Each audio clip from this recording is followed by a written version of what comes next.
Hello everyone! Thank you for watching another episode of my channel. Today I'm going to be here to show you how to make nail gloves.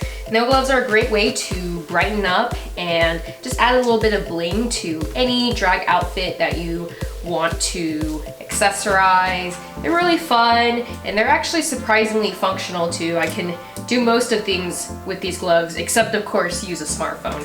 So I'm going to show you all how I make these gloves myself as someone that's just made a few, and what materials you'll need, and I'll show you all the process of creating my next pair. So without further ado, thank you for watching and let's go. Here are some of the supplies that you're going to need to make nail gloves. First of all, you're going to need dye. I use RIT dye myself since it's a pretty reliable brand. I usually use about half a container depending on how much I'm dyeing. You can find this online or at fabric stores like Michael's and Joann's. You're also going to make sure that you're going to need gloves, of course. You can make these yourself and cater them to your hand size, but since mine are small enough to fit regular women's sizes, I just order them from Amazon, and of course you want to make sure that they fit you or your client before you start getting going. You're also going to need fake nails. You can get these on Amazon in different sizes, or you can get them at Sally's or Target. Quality of nail polish you use isn't too important as long as it's just stuff that you're gonna get, at Target or a drugstore, and not, kitty nail polish that you might find at a 99-cent store. The color I used here is from Sinful Colors, which I got for a really cheap price at like $2.99. Haven't heard of the brand before, but it worked just fine. You're also going to make sure that you need an adhesive. I really recommend E6000 or Gemtac. You can get these at a craft store like Joann's or Michael's. You can also get them online, but if you can get them physically, it probably will be a better price. And this one's optional, but I always find myself reaching for it. Acetone is a great remover for E6000 or Gemtac. So I definitely recommend having some by you so that if you make a mistake with gluing down your nails or with rhinestones, you can always go back and correct with acetone. And of course you're gonna need rhinestones too. I get my rhinestones from Dreamtime Creations, which I heard from local drag queens that it's the cheapest place to get real Swarovski stones. You can also find these at craft stores again, but I do highly recommend ordering them in bulk online since it can get pretty expensive, and the ones that are offered in stores are often in small bundles.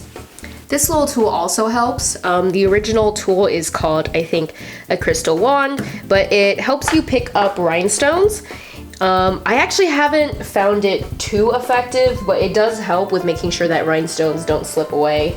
Just to get you an accurate representation of about how much money you'd spend to get started with making gloves, I've compiled a little list of overall prices and items for you here. As you can see, that's the reason why nail gloves can often be so expensive. So the first thing I'm going to show you all is how I dyed my gloves. So I'm cutting to a shot now of me putting the gloves into, I have this giant tamale steamer, and I'm actually re-dyeing them because the first time I did it, I don't think the temperature was hot enough. On the RIT dye website, it recommends that you dye at about a temperature of 200 degrees. That's really hot. It was hard for me to get close to that, but I did use a thermometer to make sure that my water was hot.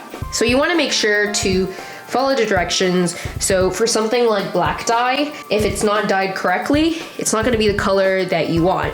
Whereas something like blue dye, if it's just a little bit lighter than maybe the shade that you wanted, it's probably not going to be too big of a deal if you're just making them for yourself. And then you're going to want to make sure that it soaks in all the color. I set a timer for about 30 minutes. When you're all done, you're going to want to carefully move your gloves and wash them at least 3 times. The website also recommends that you throw them in the laundry. I decided not to do that since the chance of basically washing these stone gloves is going to be relatively low. You're going to want to be careful when you do this because this dye will transfer onto clothes, fabric, and even hard surfaces. Now, while you're waiting for your gloves to dry, you can go ahead and paint your nails. This part is super simple. I like to lay down some duct tape to make sure that the nail is secure. And then what I do is start with a base coat, 2 layers of that, wait 1 minute, the color coat, 2 layers of that, wait 1 minute, and then finally 2 layers of the top coat. After that, when you take the nail off from the duct tape, there'll probably be a little bit of the paint left over, so I usually file that down with a nail file. Once your gloves are dry, and I usually wrap them in a towel overnight, I then get on to the stoning process. So again, for this part, you're gonna need an adhesive like E6000, you're gonna need a crystal wand, which I highly recommend, and of course, rhinestones. And you're gonna want to have a clean surface to do this all. And this part is pretty simple. For some other gloves, I just had a general light studding of the rhinestones just all over. For this one, I had more of a pattern to make it look like that it was blood dripping on the nails and on the edge of the glove. So definitely have an idea of what sort of design that you want to do first.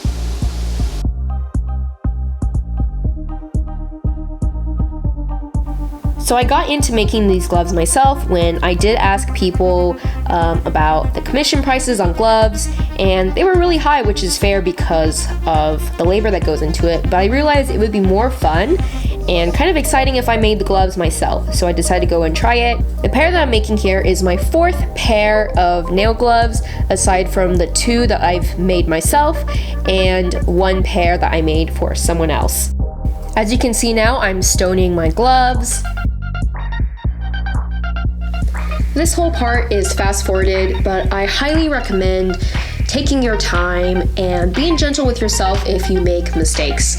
It is definitely hardest the first time you do it, and you get better with skill. Plus, the glue can be a little tricky to work with, as you'll find out. So just take your time and don't get too frustrated.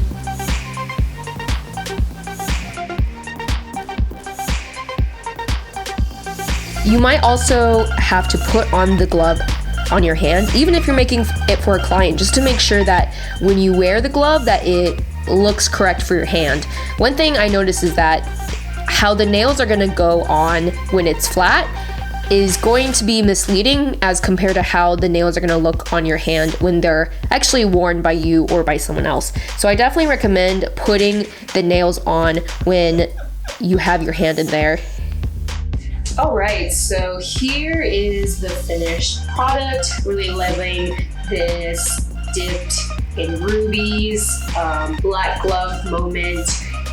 And I hope you all enjoyed this video. If you found this helpful and if it inspired you to make nail gloves your own, don't forget to comment, like, subscribe, ring that bell so that you get notifications. And thank you all for watching, and I'll see you next time.